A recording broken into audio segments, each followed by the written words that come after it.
I never thought my dream of living in a lakeside community would turn into a battle with the most insufferable HOA president in Florida. The first time I saw Patricia Wilkins marching up my driveway with that clipboard and her perpetually pinched expression, I knew I was in for trouble. What I didn't know then was how satisfying it would be when I finally had the upper hand.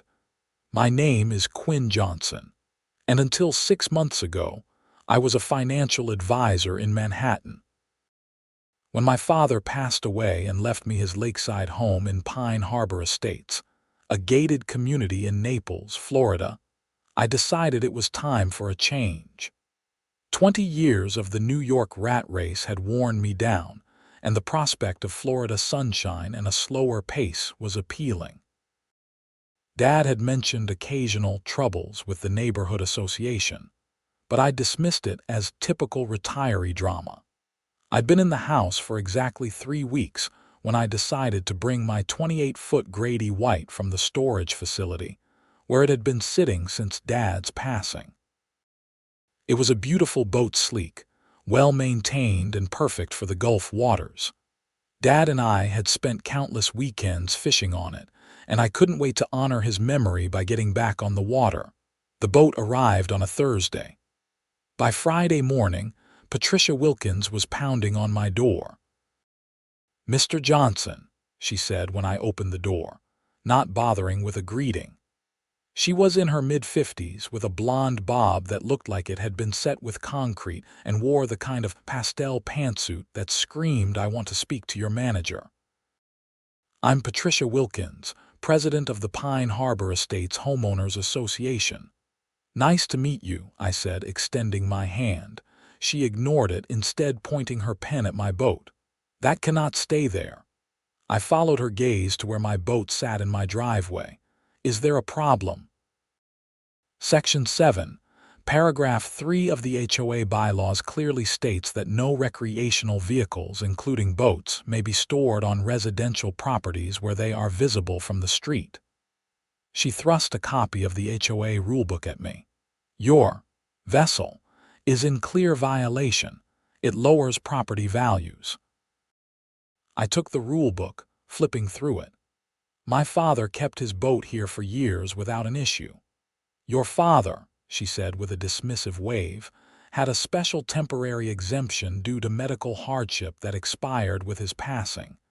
The exemption was never meant to be permanent." That was news to me. Dad had never mentioned any medical hardship exemption, but I decided not to argue the point yet. "I'll look through the bylaws and figure something out." "You have 72 hours to remove it," she said, already turning to leave. "After that, the association will begin issuing fines of $100 per day." I spent the weekend reading through the HOA bylaws and discovered that, while there was indeed a rule against visible recreational vehicles, there were several exceptions, including one for watercraft under 30 feet if they were properly covered and maintained. My boat qualified. When I called Patricia to point this out, she dismissed my interpretation. "That exception applies only to properties on the waterfront with private docks, Mr. Johnson," she said. "Your property, while near the lake, does not have direct water access." She was right about that. Dad's property was across a small access road from the actual lakefront, but the bylaw didn't specify that distinction. "I'll be attending the next HOA meeting to discuss this," I told her. "As you wish," she said with the confidence of someone used to getting her way. "In the meantime, I suggest you find alternative storage for your boat. Pine Harbor Estates has standards to maintain." The HOA meeting was scheduled for the following Tuesday evening at the community clubhouse. I arrived early, taking a seat near the front where I could clearly see the board members. Patricia sat in the center, flanked by 4 other board members who all looked to be in her demographic retirees, with expressions that ranged from bored to mildly irritated. There were about 30 residents in attendance, most of them older. I noticed a few nods of recognition, neighbors who had stopped by to introduce themselves when I moved in. One couple, the Morgans, had been particularly friendly, even inviting me to dinner my first week. They gave me encouraging smiles as the meeting began. Patricia called the meeting to order with a sharp rap of her gavel. "Welcome to the monthly meeting of the Pine Harbor Estates Homeowners Association," she said. "We'll begin with the approval of last month's minutes, followed by the treasurer's report, and then move on to new business." The minutes and financial report were mundane, but I paid attention, looking for any inconsistencies or issues that might give me leverage later. Everything seemed in order, though I noted that the association had a healthy reserve fund of nearly $500,000, a considerable sum for a community of just over 100 homes. When it came time for new business, Patricia looked down at her agenda. "We have several items to address tonight.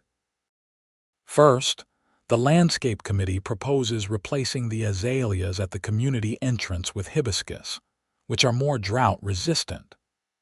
This sparked a surprisingly heated 10-minute debate about flower aesthetics before the proposal was approved.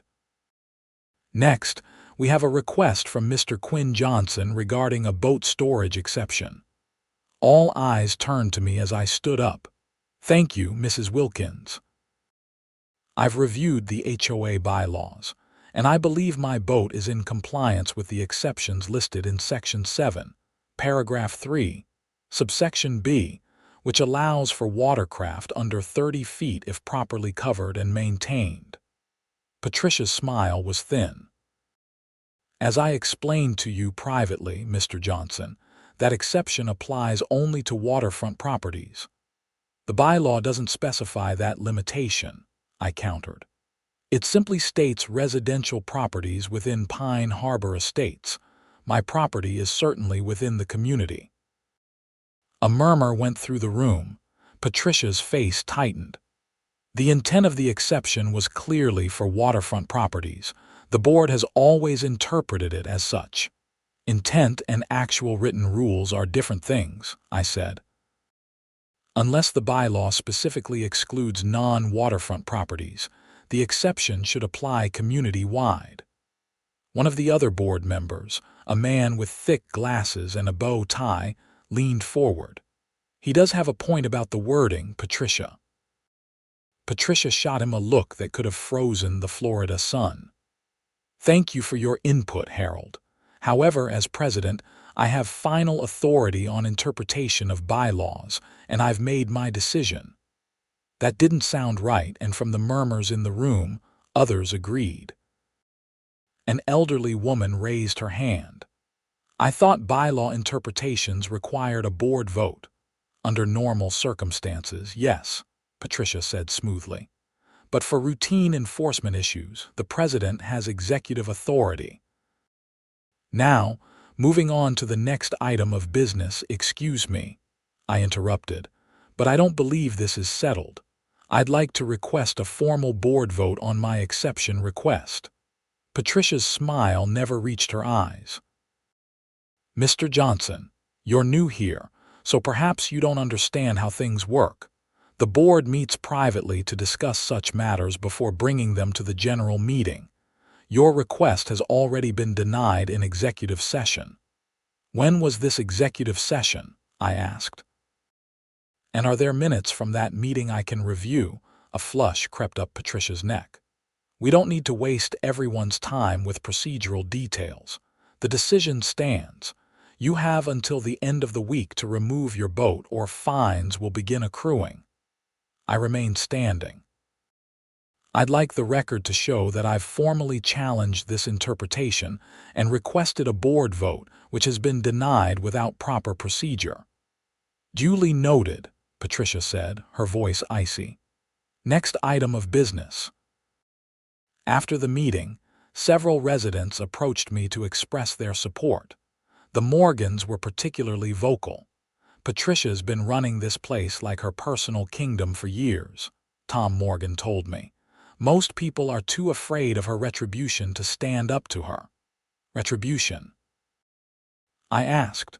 Oh, she has ways, Helen Morgan said, lowering her voice. Sudden violations found at your property, maintenance requests that mysteriously go to the bottom of the list, that sort of thing. That sounds like harassment, I said. Tom shrugged. It is, but proving it is another matter. And she's got the rest of the board too scared or too apathetic to challenge her. Not all of us, said a voice behind me. I turned to see the bow-tied board member who had briefly supported me. Harold Finnegan, he said, extending his hand. I've been trying to rein Patricia in for years, but she's got a stranglehold on this place. How does she maintain so much power? I asked. She was a real estate agent before retiring, Harold explained. She knows everyone in this community because she sold most of them their homes. Plus, she holds a lot of proxies for the snowbirds who aren't here year-round. I nodded, beginning to understand the dynamics. Is there anything in the bylaws about removing board members? Harold's eyes widened slightly. Technically, yes. A 2/3 vote of the membership can remove a board member for cause, but no one's ever been able to organize enough support to challenge Patricia. Has anyone tried recently? I asked. Not in years, Harold said. The last person who tried found themselves with so many violation notices, they eventually sold and moved away. I thanked Harold for the information and headed home, my mind churning with possibilities. I wasn't about to be bullied out of my home or forced to pay for expensive boat storage when the bylaws were on my side. And something about Patricia's rigid insistence on rule enforcement, while simultaneously bending procedures to her, didn't sit right with me. The next morning, I woke to find a violation notice taped to my front door. According to the notice, my lawn was 0.5 inches above the maximum allowed height of 3 inches.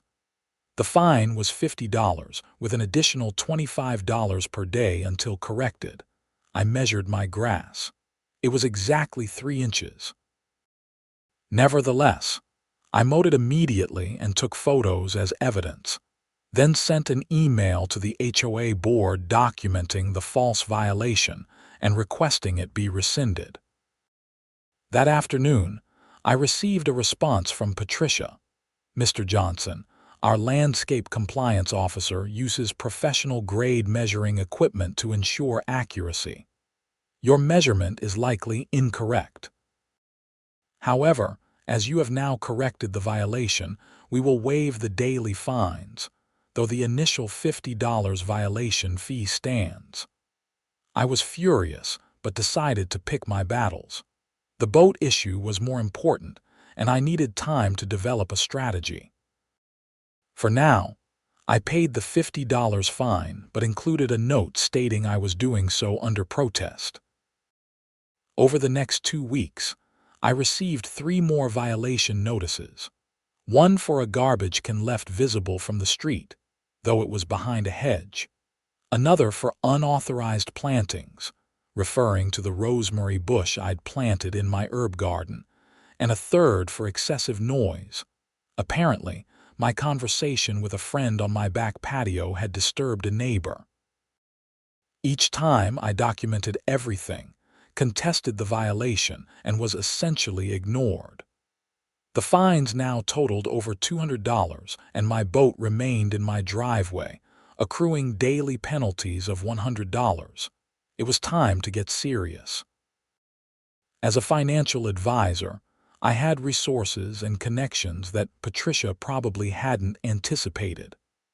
I contacted a lawyer friend in Florida who specialized in property law, and we discussed my options. The HOA does have significant enforcement powers, my friend explained, but they have to follow their own rules and procedures. From what you've described, they're not doing that. We could challenge them in court, but that's expensive and time-consuming. What about trying to change things from within? I asked.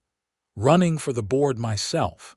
That's always an option, but board elections are only held annually, and you'd need significant community support. I thanked him for his advice and decided to try a different approach first. I began systematically going through public records related to Pine Harbor Estates and its board members, looking for any irregularities or conflicts of interest. What I found surprised me.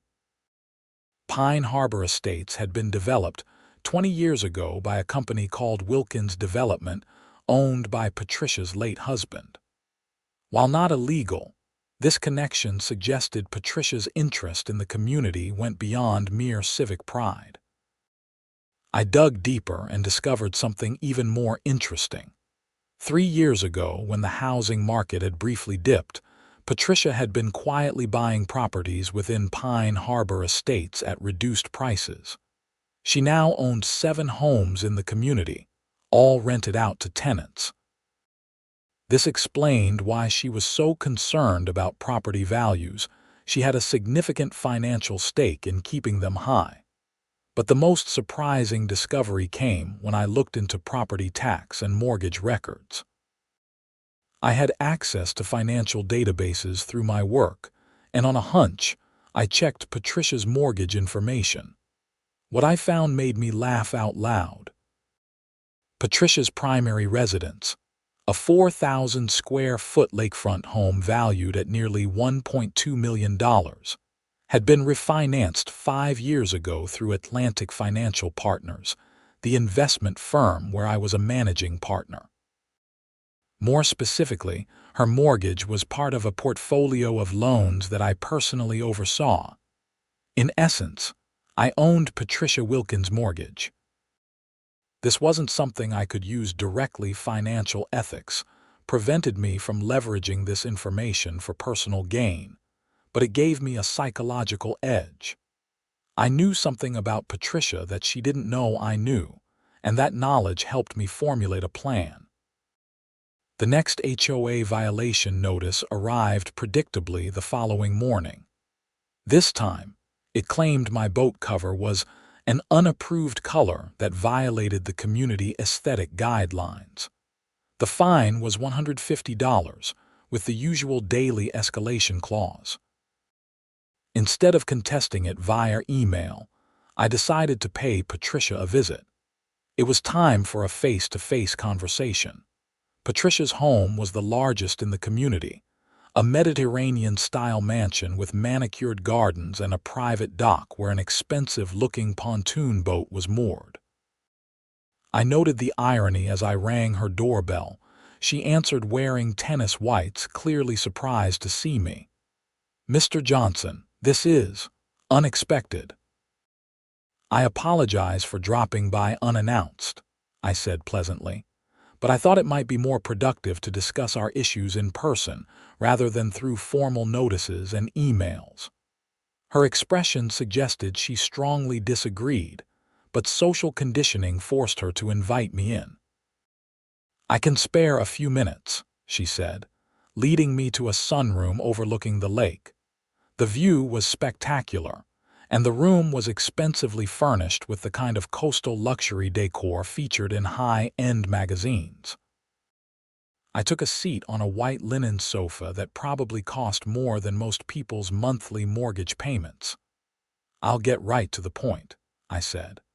"I believe the HOA is targeting me unfairly with these violations, and I'd like to resolve the situation amicably."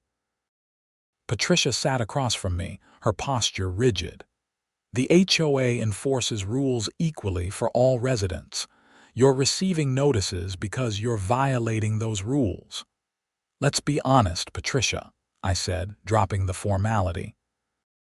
"These violations are retaliatory because I challenged your interpretation of the boat storage bylaw.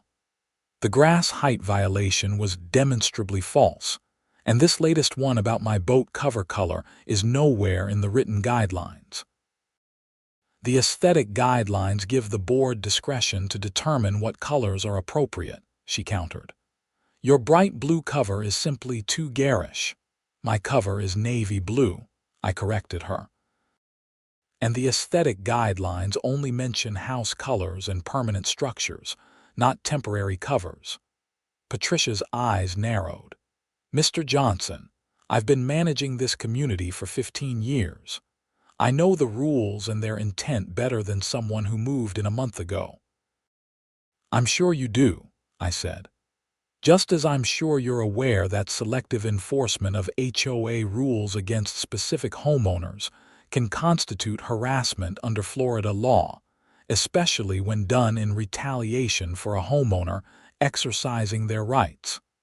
That got her attention. "Are you threatening legal action?" she asked, her voice cold. "Not at all," I said with a smile. "I'm suggesting we find a compromise that works for everyone. I understand your concern about property values. It's a concern we share." "I doubt that," she scoffed. "You clearly don't understand what makes a community like Pine Harbor Estates desirable. It's uniformity, standards, and rules that everyone follows. Once you allow exceptions, the entire framework breaks down." "Actually, I understand property values quite well," I said. "In my previous career, I was a financial advisor specializing in real estate investment. In fact, I still manage several mortgage portfolios." Something flickered across her face. "Uncertainty, perhaps. Then you should understand why visible boat storage is problematic." "I understand that rigid, selective enforcement and creating a reputation for an unreasonable HOA can actually decrease property values," I countered. "Prospective buyers research these things. An HOA known for harassment becomes a liability, not an asset." Patricia stood up. "I think we're done here. If you have issues with the violations, you can appeal them in writing to the board as outlined in the bylaws." I remained seated. "Before I go, I'd like to propose a solution. Allow me the boat exception, which is supported by the actual written bylaw, and I'll ensure my property and boat remain in impeccable condition. In return, I'll withdraw my complaints about the previous violations and pay the outstanding fines." "The board has already ruled on your request," she said dismissively. "Has it?" I asked. Harold Finnegan seemed to think the matter hadn't been properly brought before the full board. Patricia's expression hardened. "Harold doesn't speak for the board." "No, but as a board member, he's entitled to vote on these matters," I pointed out. "I've reviewed the HOA charter. Executive decisions by the president require documentation and must be ratified at the next board meeting. There's no record of your decision on my boat exception being ratified." "You've been busy," she said, her voice tight. "I have," I agreed. "I've also been speaking with other residents. It seems there's significant dissatisfaction with how the HOA is being managed. Many feel the rules are applied inconsistently and that the board lacks transparency." "A few malcontents always exist in any community," she dismissed. "Perhaps," I said, standing now. "But what if those malcontents decided to exercise their right to call for a special meeting to discuss board leadership? The bylaws allow for that with signatures from just 25% of homeowners." Patricia's face paled slightly. "You're new here. You don't have that kind of influence." "Maybe not yet," I conceded, "but I'm making friends quickly. The Morgans, the Petersons, the Daltons, they've all been very welcoming and informative about community dynamics." She folded her arms. "What exactly do you want, Mr. Johnson?" "Just what I said, fair application of the rules as they're actually written, not as you choose to interpret them. My boat stays, the harassment stops, and we all go about our lives peacefully." Patricia studied me for a long moment. "I'll discuss your request with the board," she finally said, "but I make no promises." "That's all I ask," I said, heading for the door. "Oh, and Patricia, you have a lovely home. Atlantic Financial Partners must have given you an excellent rate on your refinance. They're known for their quality portfolio management." Her eyes widened slightly at the mention of her mortgage company. I smiled and let myself out. The following week was surprisingly quiet. No violation notices appeared on my door, and Patricia seemed to be avoiding me. The daily fines for my boat continued to accrue according to the online HOA portal, but no further action was taken. I used this time to continue building alliances within the community. I hosted a small barbecue and invited several neighbors, including Harold Finnegan and the Morgans. Over burgers and beer, we discussed the HOA situation openly. "Patricia's been on edge since your visit," Harold confided. "She called an emergency executive board meeting the next day but wouldn't tell us what it was about." "Did anything come of it?" I asked. "Not that I know of," he replied. "But she's been making calls to homeowners who typically support her. I think she's shoring up her defenses." Tom Morgan laughed. "About time someone put the fear of God into her. You know, she fined us $200 last year because our Christmas lights were still up on January 2nd. The bylaw says they have to be down within a reasonable time after the holiday, and she decided that meant New Year's Day." More neighbors shared similar stories of Patricia's rigid and often arbitrary rule enforcement. It became clear that while some residents appreciated the strict standards, many felt the HOA had gone too far under her leadership. "What we need is balance," Harold said. "Rules that maintain our community standards without turning this place into a dictatorship." By the end of the evening, I had the beginnings of a coalition. 10 homeowners had expressed interest in attending a meeting to discuss HOA reform, and several offered to reach out to friends and neighbors who might support the cause. The next day, I received an email from Patricia.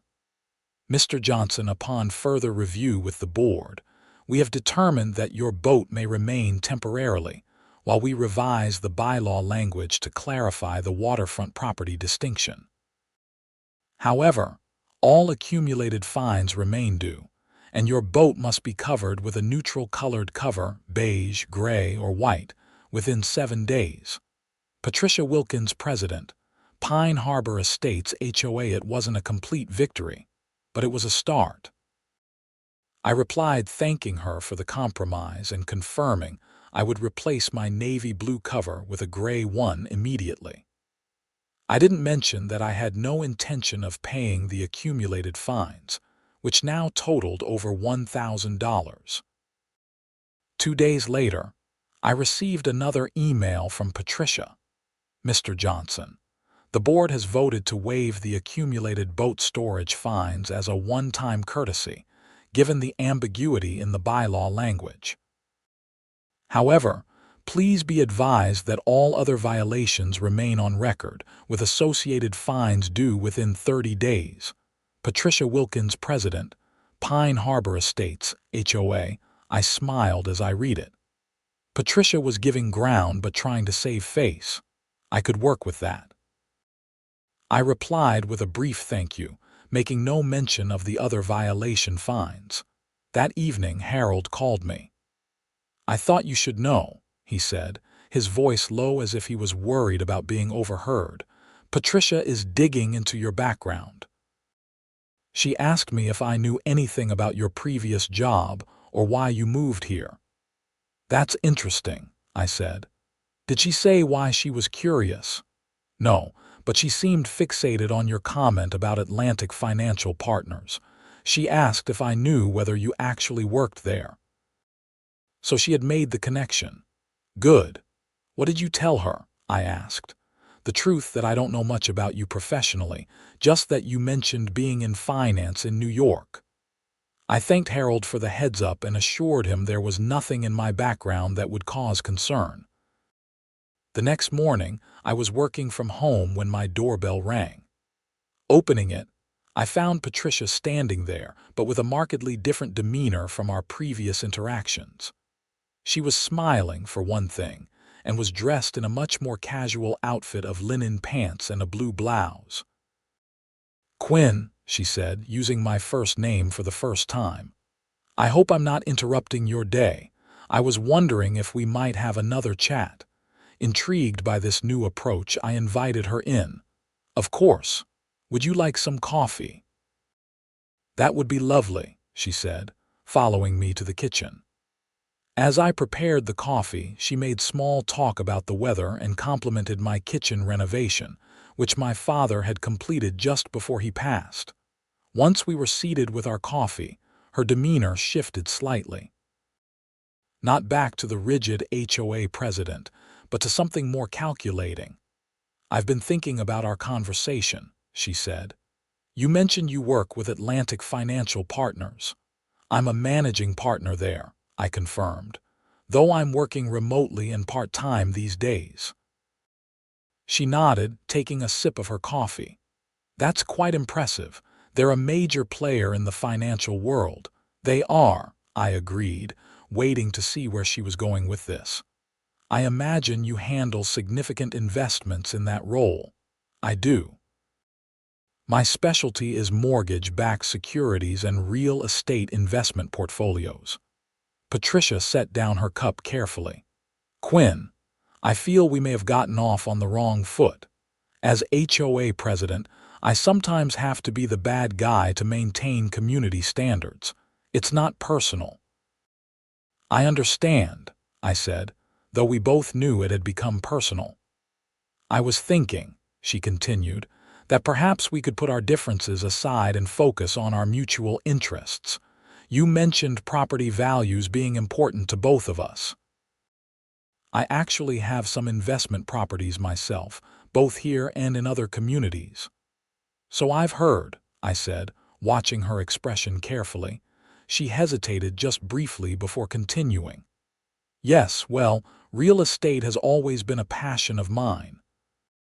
In fact, I've been considering expanding my investment portfolio, but finding the right financing can be challenging in today's market." And there, it was the reason for her sudden friendliness. Patricia thought she could use my professional position for her personal gain, probably hoping for preferential treatment on investment loans. "Financing is certainly crucial for investment success," I agreed non-committally. "What kind of properties are you looking at?" For the next 20 minutes, Patricia outlined her investment strategy, which involved buying properties in up-and-coming neighborhoods, making minimal improvements, and then either flipping them or holding them as rentals. It was a standard approach, though her description revealed a few legally questionable tactics, such as using HOA inside information to target distressed properties before they hit the market. "That sounds like an interesting strategy," I said when she finished. "Though I should clarify that my role at Atlantic primarily involves managing existing portfolios rather than originating new loans." Her smile faltered slightly.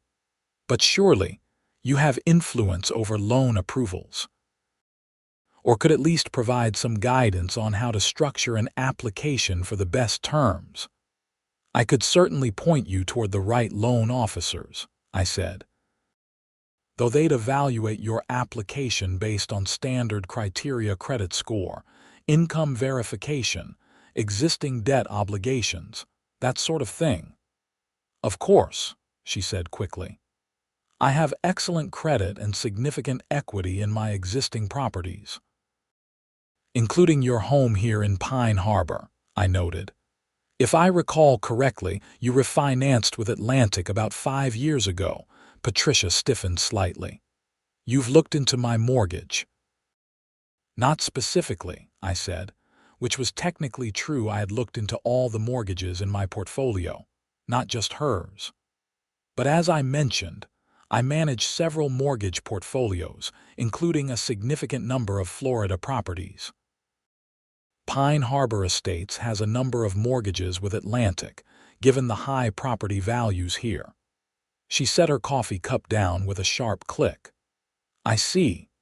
And do you often investigate the personal finances of people you have disputes with, Mr. Johnson?" We were back to formalities, I noted. "Not at all. It's simply part of my job to know what's in my portfolios. A coincidence, nothing more." Patricia stood. I think I should be going. Thank you for the coffee. I walked her to the door. Before you go, Patricia, I want to be clear about something. I have no interest in using my professional position in our HOA disagreements. That would be unethical. My only goal is to be treated fairly under the actual written rules, not arbitrary interpretations. She studied me for a moment. You know, Quinn, you'd make a valuable addition to the HOA board. We have an opening for the treasurer position. Someone with your financial background would be an asset. The offer surprised me. Was this an olive branch, or was she trying to keep me close where she could control me? I appreciate the suggestion, I said. Let me think about it. After Patricia left, I called Harold to fill him in on our conversation. She offered you the treasurer position, he exclaimed. That's unprecedented. Patricia usually handpicks board members from her circle of loyalists. What happened to the previous treasurer? I asked. Bill Hoffman. He moved to Arizona last month to be closer to his grandkids. The position's been vacant since then, with Patricia handling the finances temporarily. That set off alarm bells. Patricia has been handling the HOA finances. Isn't that a conflict with her role as president? Technically, yes, Harold admitted. But the board approved it as a temporary measure until we could find a replacement. Why? Do you think something's wrong? I don't know, I said honestly. But any time you have one person controlling both approval and finances without oversight, there's potential for problems. Harold was silent for a moment. You know, now that you mention it, we haven't seen detailed financial reports since Bill left. Patricia just gives summaries at the meetings. When's the next board meeting? I asked. Next Tuesday. Why? Are you going to accept her offer? I'm considering it, I said. But first, I'd like to get a better understanding of the HOA's financial situation. Can you get me copies of the last year's financial reports? I should be able to, Harold said. As a board member, I have access to those records. I'll see what I can pull together. 2 days later, Harold came to my house with a USB drive containing the HOA's financial records for the past 3 years. It took some doing, he explained. Patricia initially claimed these were only available in paper form in the HOA office, but I knew Bill had digitized everything last year. I thanked him and spent the next several hours going through the files. Most of it was straightforward income from HOA dues, expenses for landscaping, maintenance, and community events. But as I dug deeper, I noticed some irregularities. Over the past 2 years, there had been multiple payments to a company called PwC Consulting for community management services and special projects. The amounts varied, but totaled nearly $75,000. What caught my attention was that these payments had increased significantly in the 6 months before Bill Hoffman's departure as treasurer. Harold, I called him immediately. What do you know about PwC Consulting? Never heard of it, he replied. What is it? According to these records, the HOA has paid them $75,000 over the past 2 years for consulting services. The most recent payment was $15,000 last month for special project management. That can't be right, Harold said. Any expenditure over $5,000 requires full board approval, and I don't recall voting on anything like that. The approval forms are here, I said, looking at the scanned documents. They have signatures from Patricia, Bill, and someone named George Lawson. George rarely attends meetings in person, Harold explained. He's on the board as secretary but spends most of the year in Michigan. He typically gives Patricia his proxy for votes. So Patricia effectively controlled those votes, I observed. What about the actual services?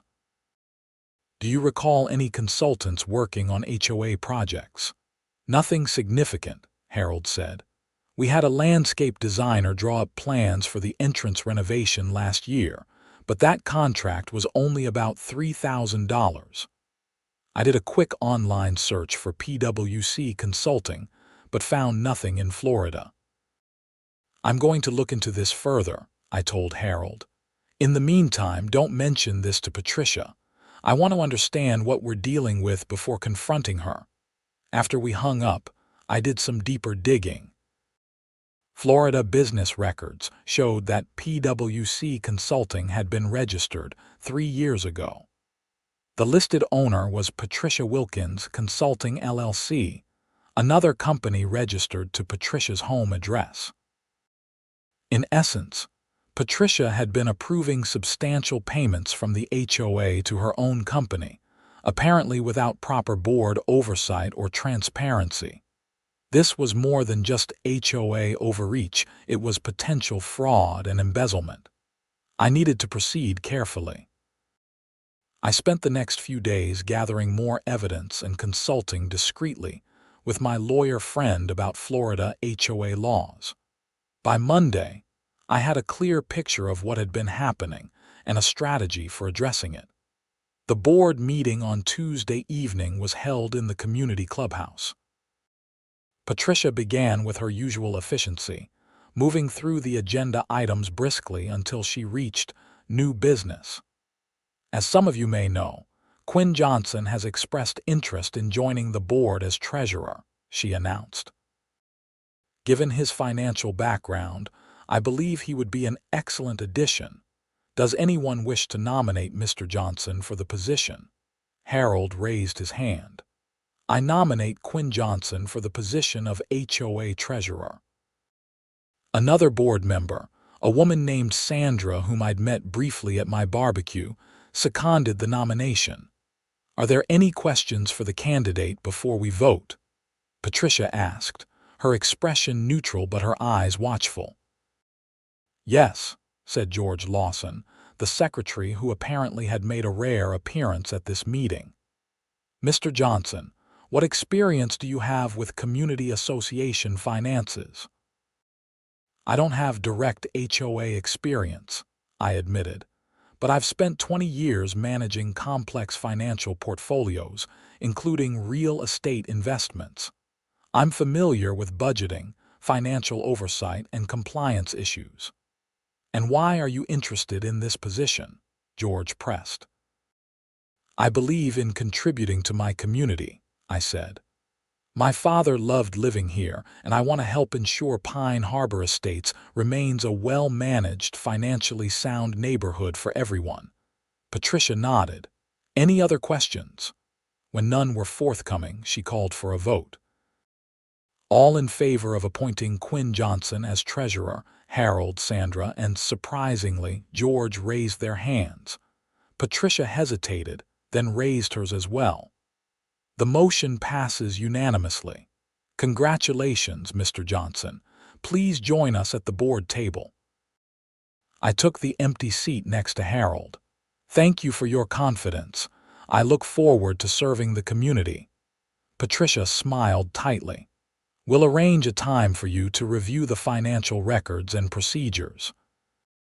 Now, moving on to the next item, actually, I interrupted. If you don't mind, I'd like to address a financial matter immediately. Patricia's smile froze. We have an agenda to follow, Mr. Johnson. New financial matters should be submitted in advance for inclusion. This isn't a new matter, I clarified. It relates directly to the financial records I'll be taking responsibility for. In preparing for this role, I reviewed copies of the HOA's recent financial statements. How did you access those records? Patricia demanded, her voice sharp. As Harold mentioned when he nominated me, I have relevant experience. He provided me with the digital records to review so I could hit the ground running if appointed. Patricia turned to Harold. Those records are confidential board materials. Actually, Harold countered, the bylaws state that financial records must be available to all homeowners upon request, not just board members. I simply facilitated what Quinn was entitled to see anyway. Patricia's face flushed. Nevertheless, protocol should be followed. Speaking of protocol, I continued, I noticed some significant payments to a company called PwC Consulting over the past 2 years. As the new treasurer, I'd like to understand what services they provided that justified $75,000 in fees. A hush fell over the room. Patricia's expression hardened. Those were legitimate consulting services for various community projects. The details are in the contract files. Interesting, I said, because when I checked Florida business records, PwC Consulting is registered to you personally, Patricia. In fact, it's a subsidiary of Patricia Wilkins Consulting LLC, also registered to your home address. Murmurs rippled through the assembled homeowners. Patricia's face had gone from flushed to pale. That's a serious allegation, George Lawson said, frowning. Patricia, is this true? It's not what it appears, she said, her voice tight. PwC provides legitimate services to multiple HOAs in the area. Yes, I own the company, but all contracts were properly approved by the board. By you, Bill Hoffman, and George's proxy, I pointed out. And the most recent payment of $15,000 was approved after Bill's departure, with just your signature and George's proxy, which apparently he was unaware of. George turned to Patricia. I never authorized any such payment. Patricia gathered her papers quickly. This meeting is adjourned. We'll need to review these matters in an executive session. No, Harold said firmly. The bylaws state that meetings can only be adjourned by majority board vote or after all agenda items are addressed. We're doing neither. This is inappropriate, Patricia snapped. Discussing personnel and contract matters in an open meeting, these aren't personnel matters, I countered. They're potential financial improprieties involving HOA funds. As homeowners and the parties whose money is involved, everyone here has a right to know. The room had grown tense. Residents who had been half asleep were now fully engaged, watching the confrontation with wide eyes. I move that we form an independent audit committee to review all financial transactions from the past 3 years, Harold proposed. I second the motion, Sandra added quickly. And I call for an immediate vote, George said, his expression grim. This is procedurally incorrect, Patricia protested. Committees are formed by presidential appointment, not audit committees, I interrupted. According to Article 8, Section 4 of the bylaws, financial audit committees are formed by board vote specifically to ensure independence from executive influence. Patricia looked around the room, clearly realizing she was losing control of the situation. Fine. We'll vote. Those in favor of forming an audit committee. Every board member except Patricia raised their hand. Motion passes, Harold announced. Now, I further move that Patricia Wilkins recuse herself from all financial decisions and access pending the audit's completion. You can't do that. Patricia exclaimed. I'm the president. The bylaws allow for temporary suspension of duties in cases of potential conflicts of interest, George said. As secretary, I can confirm that provision exists specifically for situations like this. Another vote was taken, with the same result. Patricia looked as though she might explode. This is a witch hunt, she declared, standing. I've given 15 years to this community, maintained our property values, and kept this place running smoothly. This is how you repay that dedication. Based on allegations from someone who's lived here barely 2 months. These aren't just allegations, I said calmly. They're documented financial transactions to your own company, approved with questionable authorization. If there's an innocent explanation, the audit will reveal it. Patricia gathered her things. I won't forget this, she said, looking around the room before storming out. The remainder of the meeting was subdued but productive. The board appointed an audit committee consisting of myself, Harold, and 3 homeowners with relevant professional backgrounds. We scheduled an emergency board meeting for the following week to review preliminary findings. As people were leaving, many stopped to thank me for speaking up. It seemed Patricia's iron-fisted rule had created more resentment than I'd realized. "That took guts," Tom Morgan told me, clapping me on the shoulder. "Patricia doesn't go down without a fight, though. Watch your back." He was right. The next morning, I found not 1 but 3 violation notices on my door. 1 for unauthorized landscaping modifications, the rosemary bush again. 1 for excessive water usage. Apparently my sprinkler system was running too long, and 1 for improper garbage disposal, claiming I had put my bins out before 5 p.m. the day before collection. I photographed each notice, along with evidence refuting each claim, and emailed them to the entire board with a note. I believe these constitute continued harassment and retaliation for last night's meeting. I'm adding these to the documentation for the audit committee. Within an hour, Harold called to tell me the notices had been officially rescinded by board action. "George is furious," he said. "He's been Patricia's ally for years, but even he draws the line at embezzlement and forged proxy signatures." The audit committee worked quickly. We obtained bank records, contract documentation, and vendor invoices. We interviewed Bill Hoffman by phone, who admitted he had signed off on the earlier payments without realizing the company belonged to Patricia. "She presented it as a standard vendor contract," he explained. I trusted her judgment. By the time of the emergency board meeting the following week, we had clear evidence of financial misconduct. Patricia had directed over $125,000 of HOA funds to her various companies over 3 years, using forged or manipulated approvals when necessary. The services provided were either grossly overpriced or completely fictional. Patricia didn't attend the emergency meeting. Instead, she sent a letter through her attorney, claiming illness and requesting a postponement.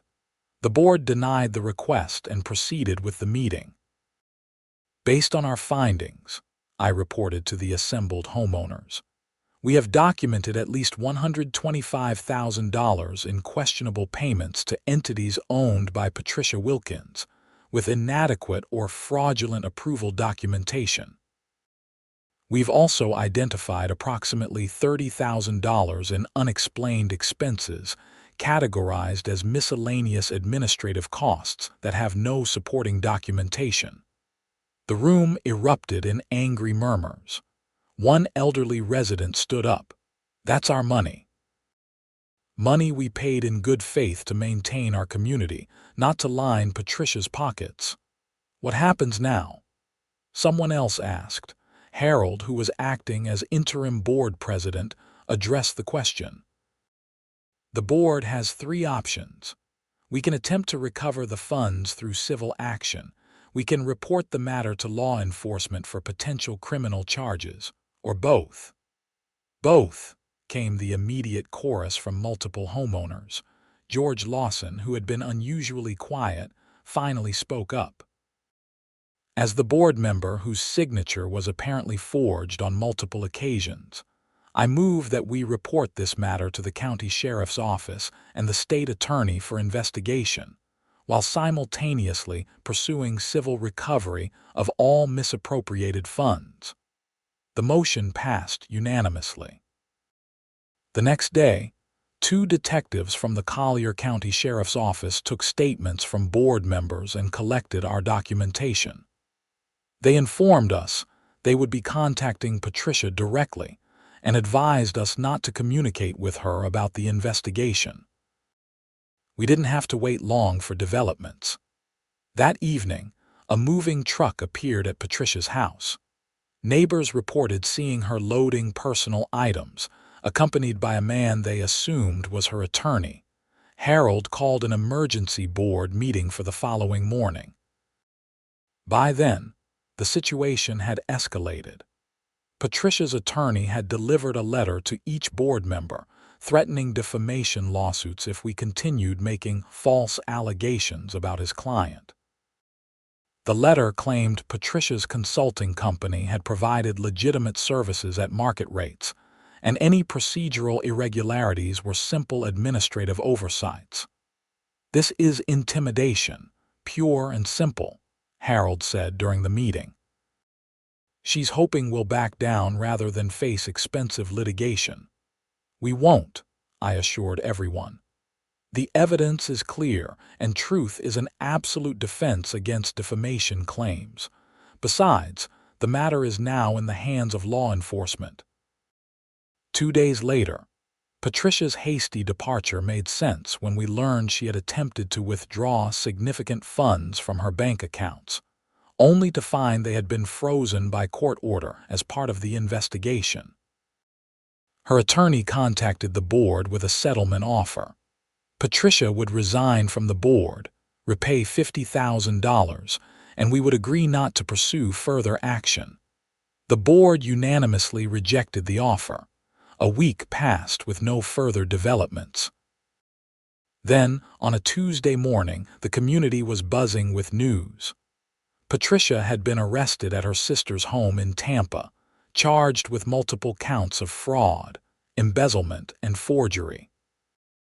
The sheriff's investigation had apparently uncovered similar schemes at 2 other HOAs, where Patricia had held leadership positions before moving to Pine Harbor Estates. The arrest made local news, with reporters showing up at the community gates seeking comments from residents. The board issued a brief statement confirming we were cooperating with authorities and would continue efforts to recover misappropriated funds. In the midst of this drama, I almost forgot about my boat, the issue that had started it all. With Patricia gone and an interim board in place, there were no more violation notices or complaints. My Grady White sat peacefully in my driveway under its gray cover, completely legal under the actual written bylaws. 2 months after Patricia's arrest, the community held a special election to fill the vacant board positions. Harold was elected president, and I retained my position as treasurer. Our first act was to institute new financial controls requiring multiple board members to review and approve all expenditures over $1,000. Patricia's case moved through the legal system. She eventually pleaded guilty to reduce charges in exchange for full restitution to all affected HOAs. The court sentenced her to 3 years of probation, 500 hours of community service, and ordered her to repay a total of $287,000 to the 3 communities she had defrauded. As part of the settlement, Patricia was required to sell her home in Pine Harbor Estates, as well as her rental properties in the community. Interestingly, when her home went on the market, it languished for months, despite being the most impressive property in the neighborhood. Potential buyers who researched the community inevitably learned about the recent HOA scandal, and many were hesitant to purchase. Eventually, the price was reduced significantly, and a buyer emerged, a retired couple from Chicago who were aware of the situation but loved the house enough to overlook its history. Patricia took a substantial loss on the sale, which felt like poetic justice given her obsession with property values. As for her mortgage with Atlantic Financial Partners, I recused myself from any involvement when the loan was paid off from the sale proceeds. Professional ethics required nothing less, though I couldn't help but smile when the final paperwork crossed my desk. The woman who had harassed me over a boat that supposedly lowered property values had ended up doing far more damage to her own property value than my boat ever could. A year after moving to Pine Harbor Estates, life had settled into a pleasant rhythm. The HOA still enforced the community standards, but with a more reasonable, consistent approach that focused on the actual written rules rather than arbitrary interpretations. My boat remained in my driveway when not in use, properly covered and maintained. Occasionally, I'd take Harold and other neighbors out fishing in the Gulf, and we'd laugh about how a simple dispute over boat storage had uncovered a years-long embezzlement scheme. "Just goes to show," Harold would say, "you never know what you'll catch when you cast your line." The last I heard, Patricia was living in a modest condo in Orlando, far from any HOA she might attempt to control. The terms of her probation specifically prohibited her from serving on any homeowners association board or in any fiduciary capacity for the duration of her sentence. As for me, I found unexpected satisfaction in my role as HOA treasurer. Ensuring the community's finances were managed properly and transparently gave me a sense of purpose I hadn't expected to find in retirement. And on weekends, my father's boat carried me across the sparkling Gulf waters, a constant reminder that sometimes standing your ground against unreasonable authority can lead to unexpected victories, and that you never know when the person trying to enforce petty rules against you might be vulnerable to much more serious scrutiny themselves. In the end, it wasn't my boat that lowered property values in Pine Harbor Estates. It was Patricia's greed and abuse of power. And while I never explicitly used my position as the holder of her mortgage against her, there was a certain satisfaction in knowing that, in more ways than one, I had owned Patricia Wilkins all along.